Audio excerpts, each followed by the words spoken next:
मैं डॉक्टर भामा अग्रवाल आपके अपने यूट्यूब चैनल पर आपका स्वागत करती हूँ, अभिनंदन करती हूँ। आइए प्यारे बच्चों, आज हम ध्रुव स्वामिनी नामक नाटक का अध्ययन शुरू करते हैं। इस नाटक के अध्ययन से पूर्व इसे सरल और सहज बनाने के लिए हमें इसकी भूमिका को समझना होगा, जो इस प्रकार है। ध्रुव स्वामिनी नाटक छायावादी साहित्यकार जयशंकर प्रसाद द्वारा रचित है, जो 1933 में प्रकाशित हुआ। यह भारतीय इतिहास के स्वर्ण युग गुप्त काल की पृष्ठभूमि को लेकर रचा गया। इसमें पुरुष सत्तात्मक समाज के शोषण के विरुद्ध नारी के विद्रोह द्वारा उसके अस्तित्व, अस्मिता, अधिकार, अनुचित विवाह से मोक्ष तथा पुनर्लगन की समस्या का समाधान प्रस्तुत किया गया है। यहाँ समुद्रगुप्त की मृत्यु से लेकर चंद्रगुप्त के राजा बनने तक के समय के घटनाक्रम को 3 भागों में विभाजित किया गया है। पात्र सूची: ध्रुव स्वामिनी, मंदाकिनी, कोमा, चंद्रगुप्त, रामगुप्त, शिखर स्वामी, पुरोहित, शकराज, खिंगिल, मिहिरदेव, सामंत कुमार, शक सामंत, प्रतिहारी, प्रहरी, दासी, कुबड़ा, बोना, हिजड़ा, नर्तकियां। प्रथम अंक इस प्रकार है। स्मरणीय बिंदु: नंबर 1, प्रथम अंक का आरंभ पर्वतीय प्रदेश में रामगुप्त के युद्ध शिविर में ध्रुव स्वामिनी के प्रवेश से होता है। नंबर 2, यह विजय अभियान केवल बहाना है। वास्तव में ध्रुव स्वामिनी के हृदय में चंद्रगुप्त के प्रति भावों का पता लगाना है। नंबर 3, इस कार्य के लिए रामगुप्त ने अपनी बहन मंदाकिनी को दासी के रूप में नियुक्त किया है, जो अपने उद्देश्य में सफल होती है, अर्थात वो ध्रुव स्वामिनी के हृदय में चंद्रगुप्त के प्रति कोमल भाव है, यह जान लेती है। नंबर 4, अयोग्य, कमजोर तथा विलासी रामगुप्त महामंत्री शिखर स्वामी के षड्यंत्र द्वारा गुप्त साम्राज्य तथा ध्रुव स्वामिनी दोनों को प्राप्त करता है, इसलिए हमेशा सशंकित रहता है, सशंकित, डरा हुआ। नंबर 5, रामगुप्त की अयोग्यता को जानकर शकराज उसे घेरकर युद्ध के लिए ललकारता है। नंबर 6, रस विलास में डूबा रामगुप्त कोई उत्तर नहीं देता तो शकराज 2 शर्तों के साथ संधि प्रस्ताव भिजवाता है अथवा भेज देता है। नंबर 7, शर्त के अनुसार ध्रुव स्वामिनी अपने लिए तथा गुप्त सामंतों की पत्नियां शक सरदारों के लिए मांगी जाती हैं। नंबर 8, गुप्त वंशीय प्रतिष्ठा के विरुद्ध रामगुप्त संधि की शर्त स्वीकार कर लेता है। नंबर 9, ध्रुव स्वामिनी अपनी प्रतिष्ठा की रक्षा के लिए रामगुप्त से प्रार्थना करती है, मगर वह इसके लिए तैयार नहीं होता। नंबर 10, शिखर स्वामी कहता है कि राज्य और राजा की रक्षा हर वस्तु देकर होनी चाहिए। नंबर 11, असहाय ध्रुव स्वामिनी सम्मान की रक्षा के लिए आत्महत्या को तत्पर होती है। उसी समय चंद्रगुप्त आकर उसे बचा लेता है। नंबर 12, चंद्रगुप्त स्वयं ध्रुव स्वामिनी के रूप में सामंत कुमारों को साथ लेकर शकराज से इस अपमानजनक शर्त का बदला लेना चाहता है, मगर ध्रुव स्वामिनी उसे ऐसा करने से रोकती है। नंबर 13, अंत में चंद्रगुप्त ध्रुव स्वामिनी व सामंत कुमारों को लेकर शकराज के पास जाता है। नंबर 14, चंद्रगुप्त की बहन मंदाकिनी के ओजस्वी गीत के साथ सब प्रस्थान करते हैं और पर्दा गिरता है। आइए प्यारे बच्चों, अब हम इस नाटक के पदों की व्याख्या कर उसे समझने की कोशिश करते हैं। पद संख्या 6, खड्ग धारिणी। सशंक चारों ओर देखती हुई देवी प्रत्येक स्थान और समय बोलने के योग्य नहीं होते। कभी कभी मौन रह जाना बुरी बात नहीं है। मुझे अपनी दासी समझिए। अवरोध के भीतर मैं गूंगी हूँ। यहाँ संदिग्ध न रहने के लिए ऐसा ही करना पड़ता है। प्रसंग प्रस्तुत गद्यांश छायावादी साहित्यकार श्री जयशंकर प्रसाद जी द्वारा रचित ध्रुव स्वामिनी नामक नाटक से लिया गया है। संदर्भ, यहाँ लेखक उस घटना का उल्लेख कर रहे हैं जिसमें ध्रुव स्वामिनी अपनी अंगरक्षिका से मंदाकिनी के विषय में पूछती है, मगर वह कोई उत्तर नहीं देती और गूंगी होने का नाटक करती है। तब ध्रुव स्वामिनी अपने जीवन से जुड़ी अनेक बातों पर विचार करती है और गुप्त वंश में अपने लिए अपमान महसूस करती है। यहाँ जब ध्रुव स्वामिनी एकांत में बैठती है तो सेविका भी उनके चरणों में बैठ जाती है और कहती है कि व्याख्या शब्दों के अर्थ आवश्यकता के अनुसार।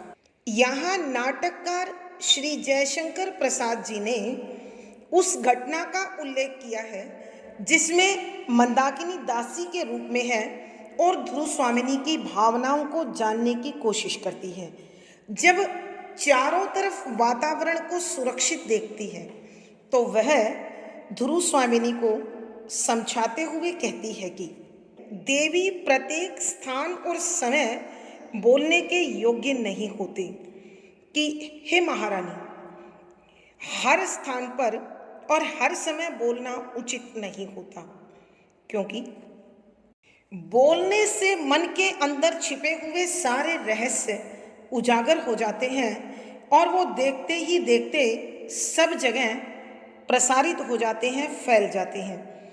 प्यारे बच्चों, आपने सुन भी रखा होगा कि जब कोई रहस्यमयी बात करनी होती है तो चारों ओर देखा जाता है। अक्सर लोगों को कहते सुना होगा, दीवारों के भी कान होते हैं, यानी बड़ी सावधानी से बातचीत करनी चाहिए। रहस्यमयी बातों को अत्यंत सावधानी के साथ करना चाहिए। इसीलिए मंदाकिनी महारानी को समझाती है, कभी कभी मौन रह जाना बुरी बात नहीं है, कि कभी कभी चुप रहने में कोई बुराई नहीं है। मुझे अपनी दासी समझिए, मुझे अपनी सेविकाई समझिए। अवरोध के भीतर मैं गूंगी हूँ। अवरोध यानी बाधा, रुकावट, विघ्न, कि यदि किसी प्रकार की कोई समस्या होगी, कोई बाधा होगी तो मैं गूंगी बन जाऊंगी। संदिग्ध न रहने के लिए ऐसा ही करना पड़ता है। संदिग्ध संदेह से भरा हुआ। यहाँ अपने आप को संदेह से बचाने के लिए, अपने आप को सुरक्षित रखने के लिए ऐसा करना आवश्यक है।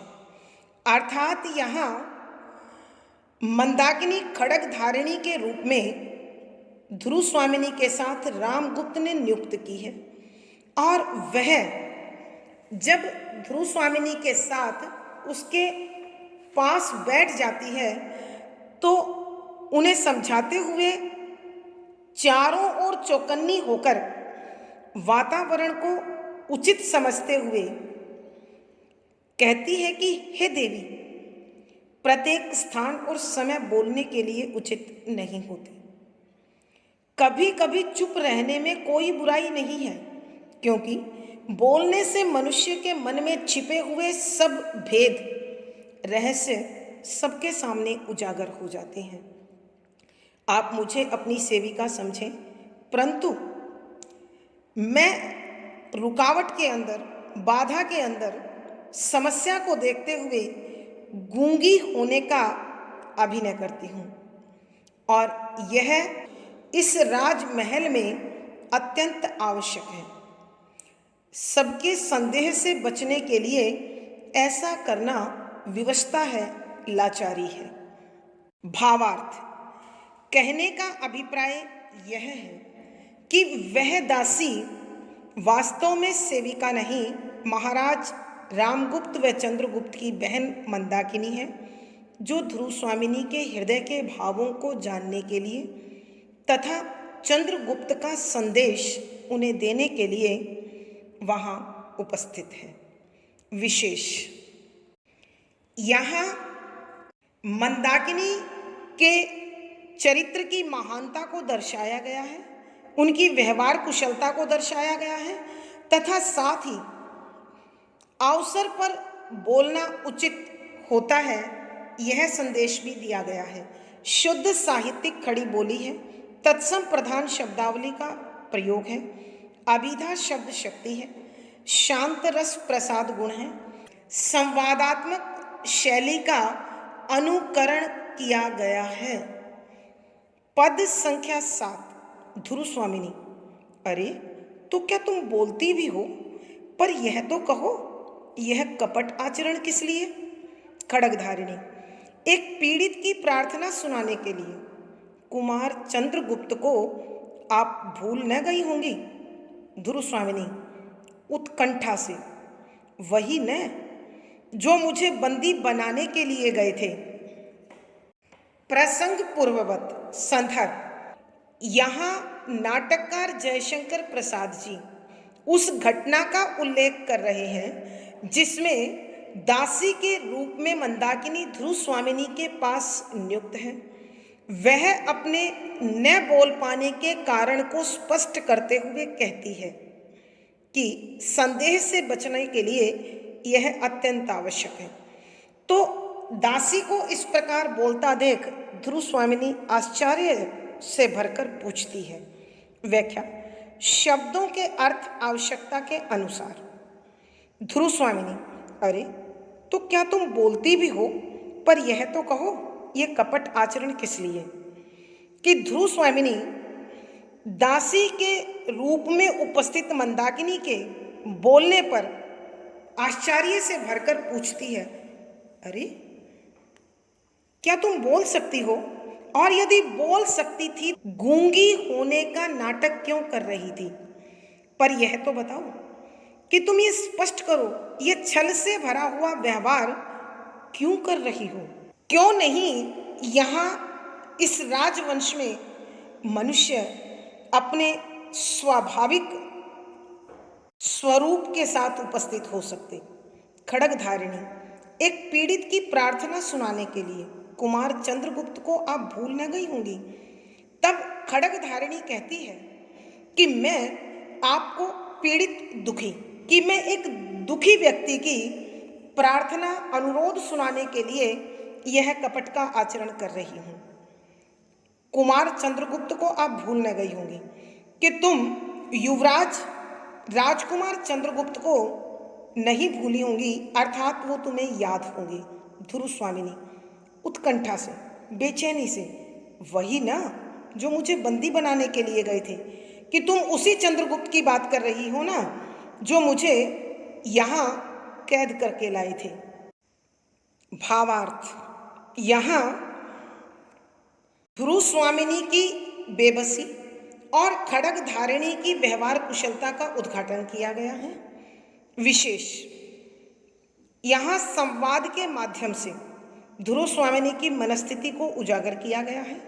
शुद्ध साहित्यिक खड़ी बोली है, तत्सम प्रधान शब्दावली है, शांत रस है, प्रसाद गुण है, व्यंजना शब्द शक्ति है और संवादात्मक शैली का निर्वाह हुआ है।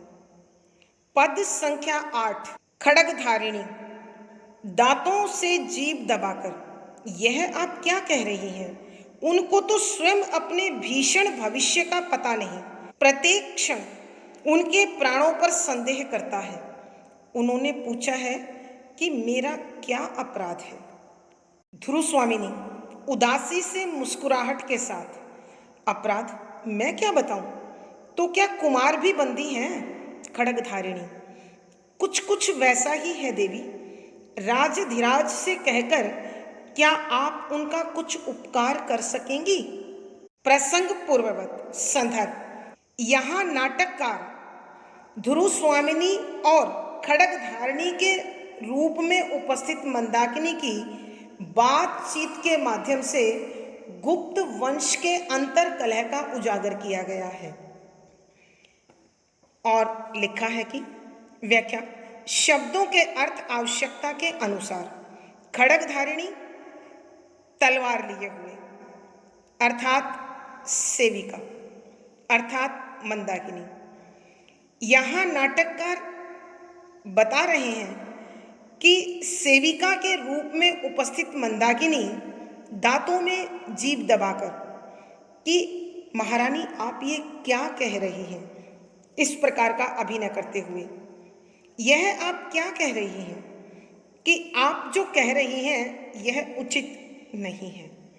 उनको तो स्वयं अपने भीषण भविष्य का पता नहीं, कि चंद्रगुप्त तो स्वयं नहीं जानते कि उनके साथ कल क्या होगा। भीषण माने भयंकर, भविष्य आने वाला कल, कि उन्हें अपने भविष्य में कब क्या दुर्घटना मिलने वाली है, उनके साथ क्या घटित होने वाला है, यह वे स्वयं नहीं जानते हैं। प्रत्येक क्षण उनके प्राणों पर संदेह करता है कि हर आने वाला कल, हर आने वाला पल, हर आने वाला क्षण यह नहीं जानता कि चंद्रगुप्त का जीवन बाकी बचेगा अथवा नहीं बचेगा। न जाने कौन सा पल उनके लिए किस नए षड्यंत्र की सूचना लेकर आए जो उनके लिए जान का दुश्मन बन जाए। उन्होंने पूछा है कि मेरा क्या अपराध है, कि वही आपकी नाराजगी का कारण जानना चाहते हैं कि आखिर उन्होंने ऐसा कौन सा अपराध किया है जिसके कारण आप नाराज हैं। ध्रुव स्वामिनी उदासी की मुस्कुराहट के साथ, कि उदास चेहरे पर झूठी हंसी का बहाना कर, अपराध, दोष मैं क्या बताऊं, कि मैं कैसे बता सकती हूं। तो क्या कुमार भी बंदी हैं? क्या इस राजवंश में राजकुमार को भी बंदी बना रखा है, वो भी कैद हैं? खड्गधारिणी कुछ कुछ वैसा ही है देवी, कि वो कैदी के समान ही जीवन जी रहे हैं। वो राजकुमार तो नियुक्त किए गए हैं, मगर उनके पास राजकुमार का कोई अधिकार और किसी प्रकार की स्वतंत्रता नहीं है। राजधिराज से कहकर क्या आप उनका कुछ उपकार कर सकेंगी? क्या महाराज रामगुप्त से कहकर उनके लिए कोई भलाई का कार्य कर पाएंगी, अर्थात उनकी स्थिति में किसी प्रकार का कोई परिवर्तन हो, या उन्हें स्वतंत्र भाव से अपना जीवन जीने का अधिकार मिल जाए। आइए बच्चों, हम एक बार फिर इस पद की व्याख्या करते हैं। यहाँ सेविका के रूप में मौजूद मंदाकिनी अपनी दांतों में जीभ को दबाकर अर्थात तौबा के अंदाज में ध्रुव स्वामिनी से कहती है, यह आप क्या कह रही हैं, कि आप उन्हें कैसे दोषी मान सकती हैं? यह उनके लिए आप क्या सोच रही हैं? उनको तो स्वयं अपने भीषण भविष्य का पता नहीं, कि स्वयं चंद्रगुप्त को ये नहीं पता कि उनके आने वाले कल में उनके साथ क्या घटित होने वाला है। प्रत्येक क्षण उनके प्राणों पर संदेह करता है कि हर आने वाला पल यह सोचने को विवश है कि अगले पल उनके साथ क्या होगा। प्रत्येक आने वाला क्षण यह सोचकर चिंतित रहता है कि न जाने उनके प्राण बचेंगे अथवा नहीं बचेंगे, उनके जीवन पर क्या संकट अगले पल आने वाला है। उन्होंने पूछा है कि मेरा क्या अपराध है, कि आपकी इस प्रकार की नाराजगी को देखकर वो भी दुखी हैं, परेशान हैं। इसीलिए वो पूछ रहे थे कि महारानी मुझे मेरे अपराध के लिए बताए। ध्रुव स्वामिनी उदास भाव से हंसने का नाटक करते हुए, अपराध मैं क्या बताऊं, कि मैं क्या बताऊं उन्होंने क्या अपराध किया है। तो क्या कुमार भी बंदी हैं? क्या राजकुमार को भी इस राजवंश ने बंदी बना रखा है? खड़गधारिणी सेविका, हाँ महारानी, कुछ कुछ वैसा ही समझिए। क्या आप महाराज रामगुप्त से कहकर उनके लिए कुछ भला कर पाएंगी, अर्थात उन्हें कुछ अधिकार और स्वतंत्रता दिला सकेंगी? भावार्थ, यहाँ नाटककार ने गुप्त वंशीय ग्रह कला का उद्घाटन किया है। यहाँ ध्रुव स्वामिनी और मंदाकिनी की बातचीत के माध्यम से गुप्त वंश की आंतरिक स्थिति का उद्घाटन हुआ है। शुद्ध साहित्यिक खड़ी बोली है, व्यंजना शब्द शक्ति है, शांत रस प्रसाद गुण है, तत्सम प्रधान शब्दावली है, संवादात्मक शैली का अनुकरण किया गया है। पद संख्या 9, ध्रुव स्वामिनी, भला मैं क्या कर सकूंगी, मैं तो अपने ही प्राणों का मूल्य नहीं समझ पाती। मुझ पर राजा का कितना अनुग्रह है, यह भी मैं आज तक न जान सकी। मैंने तो कभी उनका मधुर संभाषण सुना ही नहीं।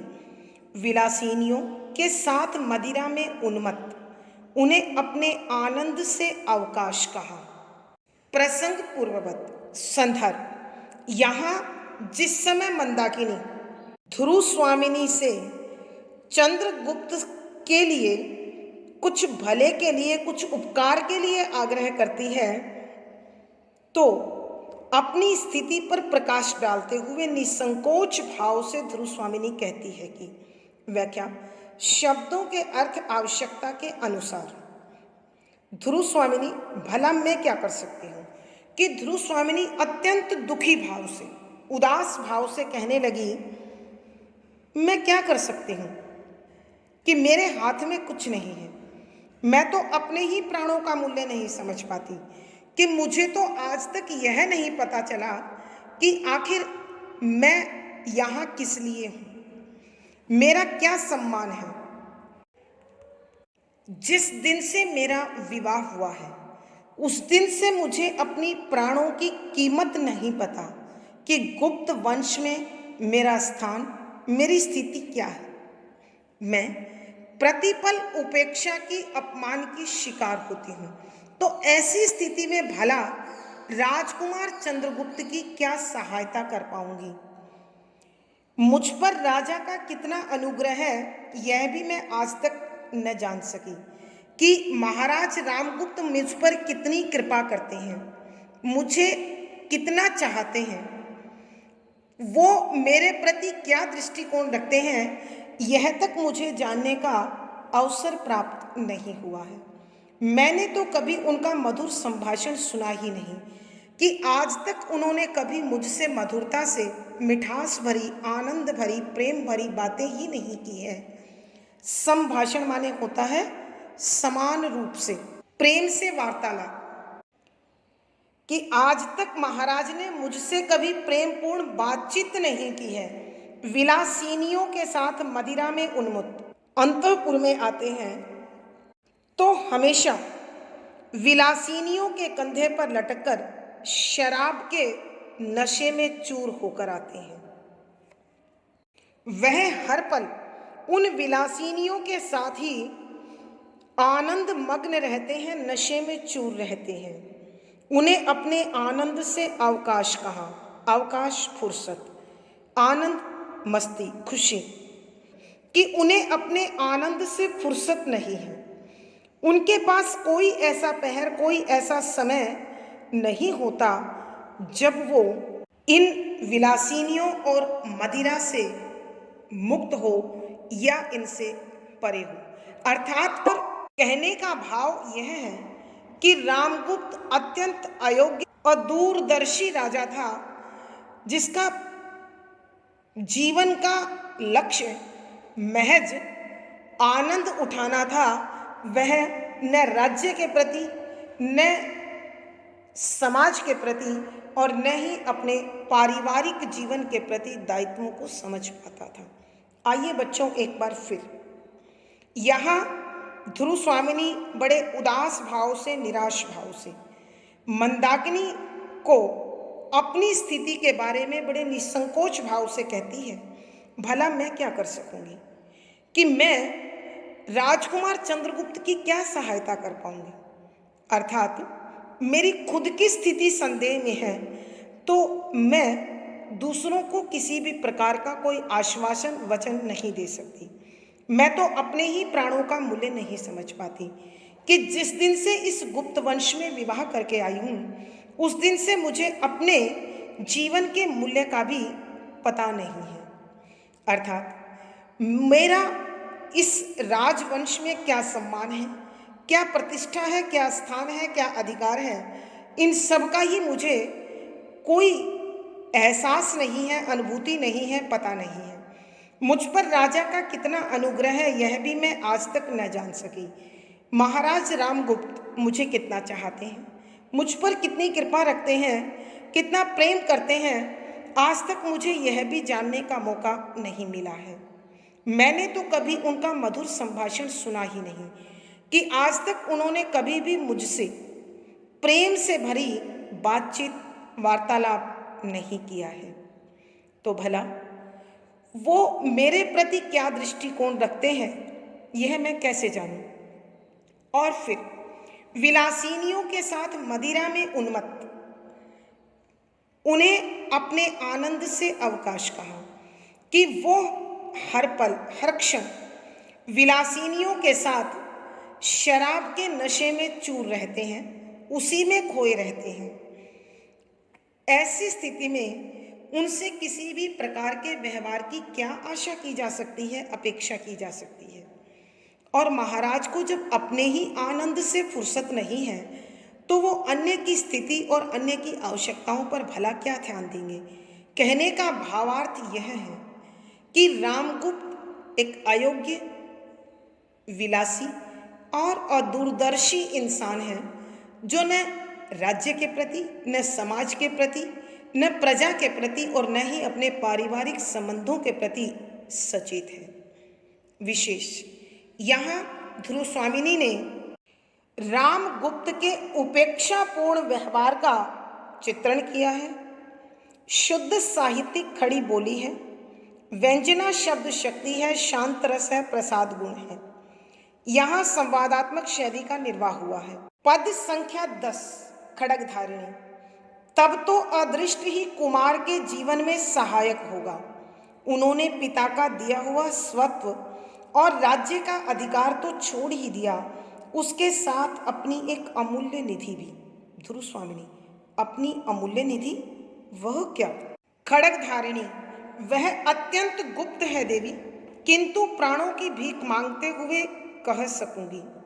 प्रसंग पूर्ववत संदर्भ। यहाँ ध्रुव स्वामिनी और मंदाकिनी आपस में बातचीत कर रहे हैं और मंदाकिनी चंद्रगुप्त के लिए कुछ अधिकार और स्वतंत्रता की मांग कर वास्तव में ध्रुव स्वामिनी के हृदय में उनके प्रति भावों का पता लगाना चाहती है।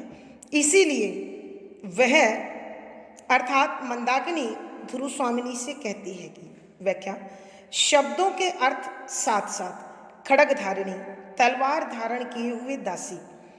तब तो अदृष्ट ही कुमार के जीवन का सहायक होगा। अदृष्ट जो दिखाई नहीं देता अर्थात ईश्वर, परमात्मा। कुमार राजकुमार अर्थात चंद्रगुप्त, सहायक, सहयोगी। पर यहाँ दासी के रूप में नियुक्त मंदाकिनी जब ध्रुव स्वामिनी की स्थिति के विषय में समझती है तो वह कहती है, फिर तो अब चंद्रगुप्त का सहायक, राजकुमार का सहायक वह परमात्मा ही हो सकता है कि जब इस राजवंश में आप भी उसकी कोई सहायता नहीं कर सकती तो फिर कोई नहीं कर सकता।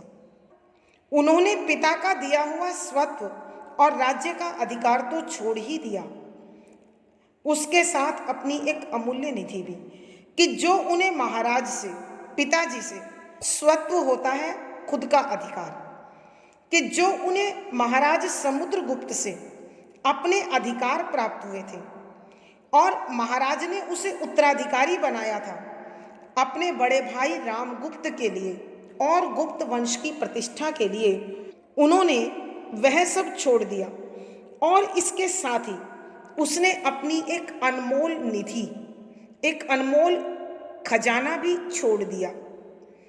अर्थात कहने का भाव यह है कि चंद्रगुप्त ने न सिर्फ गुप्त वंश के सम्मान को सुरक्षित रखने के लिए अपने राजकुमार के सभी अधिकार, उत्तराधिकार का अधिकार तथा जो उसकी वाग्दत्ता थी सबको रामगुप्त को सौंप दिया और स्वयं लाचार, विवश और बंदी जैसा जीवन जीने को मजबूर हो गई। ध्रुव स्वामिनी अपनी अमूल्य निधि वह क्या, कि ध्रुव स्वामिनी आश्चर्यचकित होकर पूछती है कि उनका वह अनमोल खजाना क्या था। खड्गधारिणी वह अत्यंत गुप्त है देवी, किंतु प्राणों की भीख मांगते हुए कह सकूंगी कि यह जो बात है वो अत्यंत रहस्यमयी है, छिपी हुई है। लेकिन महारानी, यदि आप मुझे प्राणों की भीख दें तो मैं आपके समक्ष वो बात कह सकती हूँ। अर्थात कहने का भाव यह है कि आप महारानी हैं और मैं एक सेविका हूँ।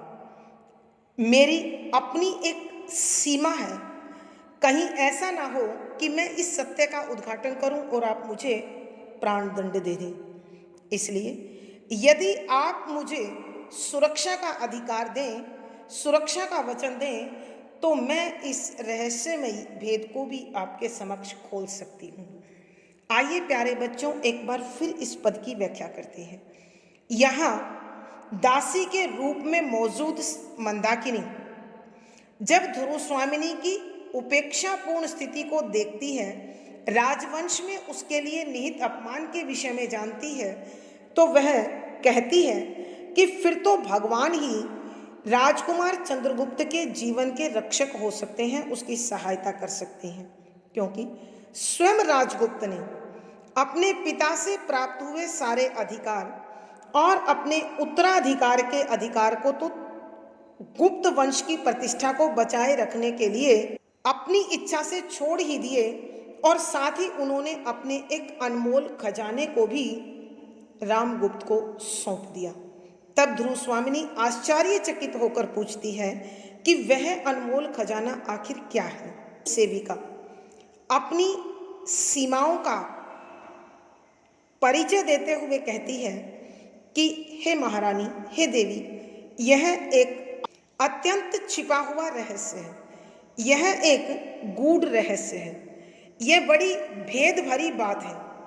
यदि आप मेरे प्राणों के बचाव का वचन दें तो मैं यह रहस्य भी आपको बता सकती हूँ। भावार्थ, यहाँ चंद्रगुप्त के उदार चरित्र को प्रकट करते हुए उनके त्यागशील स्वभाव पर प्रकाश डाला है और गुप्त वंश के प्रति उनके हृदय में कितना सम्मान, कितनी प्रतिष्ठा है, जिसके लिए वो सर्वस्व त्याग करते हैं।